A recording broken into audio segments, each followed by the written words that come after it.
I've had the 16-inch MacBook Pro for a couple of days now, the baseline model specifically, and I didn't want to jump the gun on my coverage as I wanted to get a good, honest feel for this device. And while it's by no means perfect and not a laptop for everyone, it is definitely better than the last iteration. And today I want to give you 5 reasons why I'm enjoying it so much. But before we continue here, I'd really appreciate it if you leave a like on this video, comment if you have any questions, suggestions, or opinions as the algorithm likes that, and will help push my content to more people. Reason number 1, the keyboard on this device is just so much better. I have been using the 13-inch MacBook Pro 2019 model for a couple months now with the butterfly key switches, and I didn't really mind it. I actually liked the experience on there, but when I opened this up and started using it and typing on it a lot, when I went back to that butterfly switch mechanism, I just kind of went, ugh.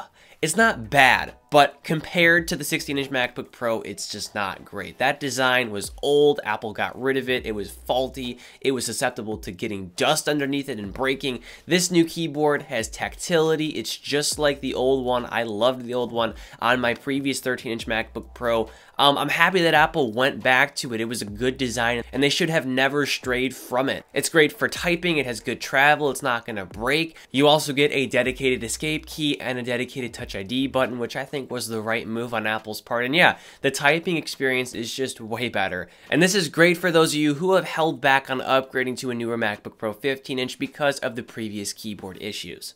Reason number 2, the display on here is just amazing. It's bright, it's beautiful, it goes up to 500 nits, and the employee who helped me out when I bought this at the Apple Store said, well, enjoy your TV, Noah, and they're right. It's like holding a desktop in your hand. It's great for content creation, it's great for having multiple windows open if you're doing a lot of work and schoolwork maybe. I will be doing a separate schoolwork-oriented video with this laptop talking about the form factor and the screen size and how that plays into my own workflow. So yeah, the big screen is definitely a huge plus for, once again, content creation and just work in general. And the additional inch this year not only adds to the screen real estate, but it also makes the bezels look really slim. Number 3, the baseline model is powerful. Don't be discouraged from buying the i7 model with the 5300M graphics. This thing is powerful. I've been editing 4K video on it, and playback is just fine. I will have a whole video talking about the performance of this laptop, so I'll get into the details later, but what I can tell you is that the cheapest model is definitely a model you might want to consider. If you want to save a couple $100, you don't necessarily need the i9, you don't necessarily need 32 gigs of RAM and 8 gigabytes of VRAM. The baseline model is plenty powerful for really any tasks you want to throw at it, creative and work-wise, and 512 gig standard is great. I'm so happy that Apple rid of the 256 gigabyte standard configuration from last year. Number 4, the speakers in this thing just rock the house. I had expectations after watching Jonathan Morrison's Phil Schiller interview, but I was still blown away by the level of quality with these drivers in here. They're loud, they're bassy, and they also have a ton of clarity, and the Dolby Atmos aspect allows the sound to almost wrap around your head,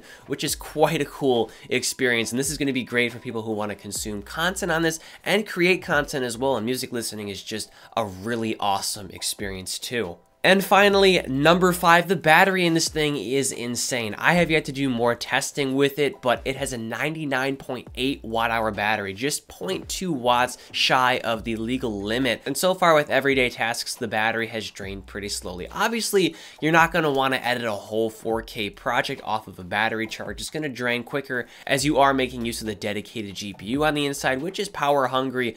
But I mean, for everyday tasks like typing up documents and, responding to email, stuff that isn't super intensive, which of course you will be doing with this device if you buy it, the battery seems to be lasting quite a long time. And once again, I'm going to be doing a school test with this device, so I'll tell you what battery life is like, but so far it's looking pretty good. And that about wraps things up. I hope this video helped you out. I'd really appreciate it if you leave a like on this video, comment if you have any questions, suggestions, or opinions, and subscribe for more content like this. Expect a lot more MacBook Pro 16-inch content coming from me, including an upcoming comparison between the baseline 16-inch and the baseline 13-inch. Expect some iPhone 11 content, some more iPad content, some holiday deals-oriented content maybe, and yeah, as always, I'm Noah, and I will catch you all in the next one.